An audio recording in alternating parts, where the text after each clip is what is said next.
প্রথম যে গদ্য প্রবন্ধ লিখি তাহাও এই জ্ঞানাঙ্কুরেই বাহির হয়। তাহা গ্রন্থ সমালোচনা, তাহার একটু ইতিহাস আছে। তখন ভুবনমোহিনী প্রতিভা নামে একটি কবিতার বই বাহির হইয়াছিল। বইখানি ভুবনমোহিনী নাম ধারিণী কোনো মহিলার লেখা বলিয়া সাধারণের ধারণা জন্মিয়া গিয়াছিল। সাধারণই কাগজে অক্ষয় সরকার মহাশয় এবং এডুকেশন গেজেটে ভূদেববাবু এই কবির অভ্যুদয়কে প্রবল জয়বাদ্যের সহিত ঘোষণা করিতেছিলেন।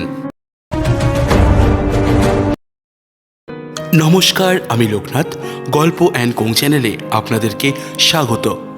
দেখতে দেখতে চলে এলাম আমরা জীবন স্মৃতির ১৯ নম্বর পর্বে। আজ আপনারা শুনবেন রবীন্দ্রনাথ ঠাকুরের লেখা জীবন স্মৃতি গ্রন্থ থেকে প্রবন্ধ রচনা প্রকাশ। এ পর্যন্ত যাহা কিছু লিখিতেছিলাম তাহার প্রচার আপনা আপনির মধ্যেই বদ্ধ ছিল। এমন সময় জ্ঞানাঙ্কুর নামে এক কাগজ বাহির হইল। কাগজের নামের উপযুক্ত একটি অঙ্কুরোদ্গত কবিও কাগজের কর্তৃপক্ষেরা সংগ্রহ করিলেন। আমার সমস্ত পদ্যপ্রলাপ নির্বিচারে তাহারা বাহির করিতে শুরু করিয়াছিলেন। কালের দরবারে আমার সুকৃতি দুষ্কৃতি বিচারের সময় কোন দিন তাহাদের তলব পড়িবে এবং কোন উৎসাহী পেয়াদা তাহাদিগকে বিস্মৃত কাগজের অন্দরমহল হইতে নির্লজ্জভাবে লোকসমাজে টানিয়া বাহির করিয়া আনিবে, জেনানার দোহাই মানিবে না, এ ভয় আমার মনের মধ্যে আছে। প্রথম যে গদ্য প্রবন্ধ লিখি তাহাও এই জ্ঞানাঙ্কুরেই বাহির হয়। তাহা গ্রন্থ সমালোচনা, তাহার একটু ইতিহাস আছে। তখন ভুবনমোহিনী প্রতিভা নামে একটি কবিতার বই বাহির হইয়াছিল।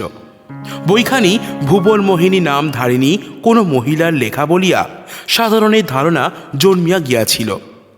সাধারণই কাগজে অক্ষয় সরকার মহাশয় এবং এডুকেশন গেজেটে ভূদেববাবু এই কবির অভ্যুদয়কে প্রবল জয়বাদ্যের সহিত ঘোষণা করিতেছিলেন।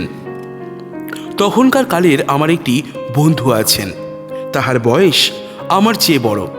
তিনি আমাকে মাঝে মাঝে ভুবনমোহিনী সই করা চিঠি আনিয়া লেখাইতেন। ভুবনমোহিনী কবিতায় ইনি মুগ্ধ হইয়া পড়িয়াছিলেন এবং ভুবনমোহিনী ঠিকানায় প্রায় তিনি কাপড়টা বইটা ভক্তি উপহার রূপে পাঠাইয়া দিতেন।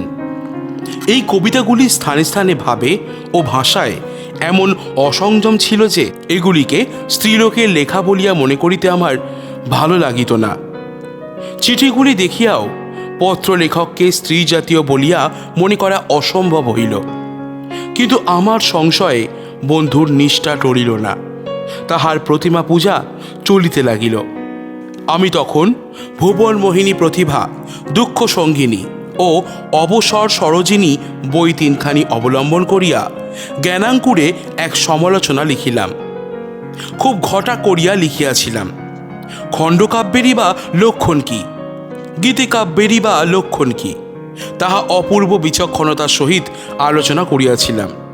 সুবিধার কথা এই ছিল, ছাপার অক্ষর সবগুলি সমান নির্বিকার, তাহার মুখ দেখিয়া কিছুমাত্র চিনিবার জো নাই। লেখকটি কেমন, তাহার বিদ্যা বুদ্ধির দৌড় কত। আমার বন্ধু অত্যন্ত উত্তেজিত হইয়া আসিয়া কহিলেন, একজন বিএ তোমার এই লেখার জবাব লিখিতেছেন। বিএ শুনিয়া আমার আর বাক্যস্ফূর্তি হইল না। বিএ! শিশুকালে সত্য যেদিন বারান্দা হইতে পুলিশম্যানকে ডাকিয়াছিল, সেদিন আমার যে দশা, আজও আমার সেই রূপ। আমি চোখের সামনে স্পষ্ট দেখিতে লাগিলাম খণ্ডকাব্য গীতিকাব্য সম্বন্ধে আমি যে কীর্তিস্তম্ভ খাড়া করিয়া তুলিয়াছি।